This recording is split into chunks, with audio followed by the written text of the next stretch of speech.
तुमचे घावणे अगदी मऊ, लुसलुशीत आणि जाळीदार होत नसतील ना, तर हा व्हिडिओ तुमच्यासाठी आहे. या व्हिडिओमध्ये मी तुम्हाला अगदी सुरुवातीपासून शेवटपर्यंत घावण्याचं पीठ कसं बनवायचं, ते घावणे कसे बनवायचे, इथपर्यंत सगळी माहिती अगदी सविस्तर देणार आहे. शिवाय काही खास टिप्स पण देणार आहे. त्यामुळे व्हिडिओ अगदी शेवटपर्यंत बघा. आणि हा व्हिडिओ बघून सुद्धा तुम्हाला जर काही प्रश्न असतील तर तुम्ही मला कमेंट बॉक्समध्ये ते विचारू शकता. तर सगळ्यात आधी आणि पहिला प्रश्न म्हणजेच घावण्याचं पीठ बनवताना तांदूळ कुठला घ्यावा. तर घावण्याच्या पिठासाठी एकतर गावठी किंवा रेशनचा चिकट नसलेला तांदूळ घ्यावा. इंद्रायणी तांदूळ अजिबात वापरू नये, कारण तो चिकट असतो. आणि मेन म्हणजे हे तांदूळ जुने असावेत, नवीन असताना. नवीन तांदळामध्ये पाण्याचं प्रमाण थोडं जास्त असतं, त्यामुळे घावणे जरासे चिकट होतात आणि कधी कधी ते तव्याला चिकटूही शकतात. शिवाय त्यांना चांगली जाळीही पडत नाही. तो जर जुना तांदूळ वापरला तर घावणे अतिशय मऊ, लुसलुशीत आणि जाळीदार होतात. आता टिप नंबर 2, ते म्हणजे तांदूळ स्वच्छ पाण्याने 2 ते 3 वेळा धुवून घ्यायचा, कारण त्यावर असणारी घाण, धूळ ही सगळी निघून जाते. त्यानंतर हा तांदूळ एका कॉटनच्या कपड्यावर मस्तपैकी सावलीत सुकवायचा. उन्हात सुकवू नका. उन्हात सुकवल्याने तांदळातील मॉइश्चर पटकन उडेल आणि तांदूळ लवकर सुकेल आणि तांदळातील गुणवत्ता कमी होईल. असे तांदूळ घावण्याला योग्य नाहीत. त्यामुळे तांदूळ हा नेहमी सावलीतच सुकवावा. आता टीप नंबर 3, तांदूळ किती सुकला ही ओळखण्याची एक सोपी पद्धत आहे.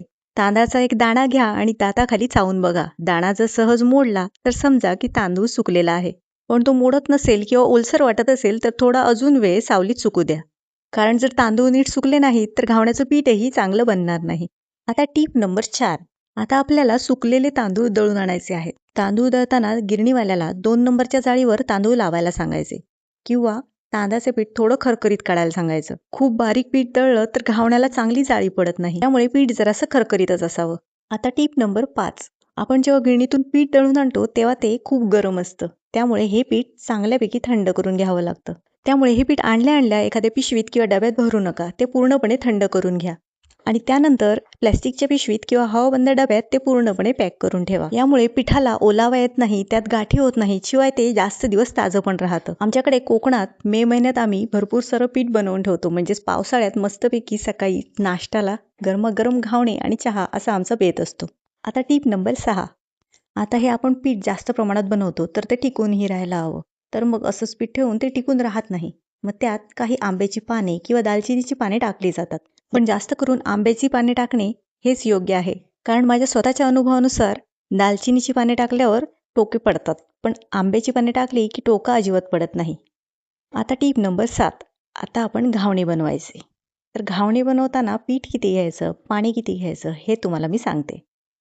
तर आपण घावणे बनवताना जर समजा तुम्ही 1 वाटी पीठ घेतलं तर 2 वाट्या पाणी घ्यायचं आणि थोडंसं मीठ घालायचं, म्हणजे चवीपुरतं मीठ घालायचं आणि हे सगळं छान मिक्स करायचं आणि 5 ते 10 मिनिटं ठेवून त्यानंतर घावणे काढायचे.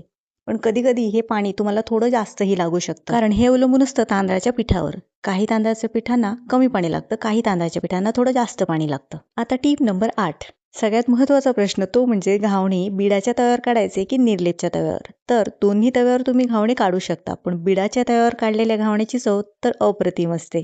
पण निर्लेपच्या तव्यावर काढलेले घावणे सुद्धा वाईट होत नाहीत, ते पण अतिशय छान आणि मऊसूत होतात. आता हे घावणे काढण्यासाठी जे बिडं वापरलं जातं ते पहिल्यांदा वळसवावं लागतं आणि ते बिडं कसं वळसवायचं याचा सविस्तर व्हिडिओ आपल्या चॅनलवर आलेला आहे आणि त्याची लिंक मी तुम्हाला डिस्क्रिप्शन बॉक्समध्ये दिलेली आहे. तुम्ही जर मी दिलेल्या सगळ्या टिप्स फॉलो करून बिडं वळसवलं तर त्यावर अगदी सहज घावणे निघतील, हे नक्कीच.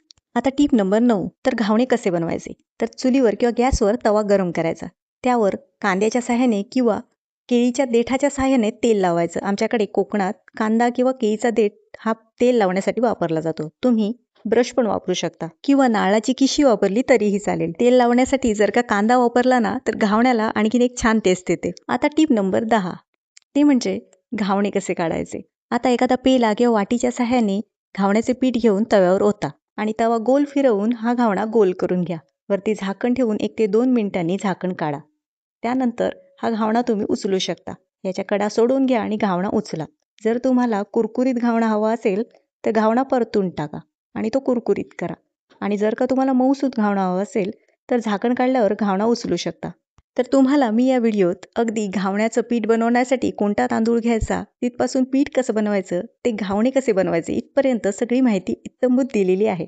तरीही तुम्हाला काही प्रश्न असतील तर तुम्ही कमेंट बॉक्समध्ये मला विचारू शकता. आणि तुम्ही हा व्हिडिओ कुठून बघत आहात ते पण मला कमेंट बॉक्समध्ये नक्कीच सांगा. व्हिडिओला लाईक करा, शेअर करा आणि चॅनलला सबस्क्राईब करायला विसरू नका. धन्यवाद.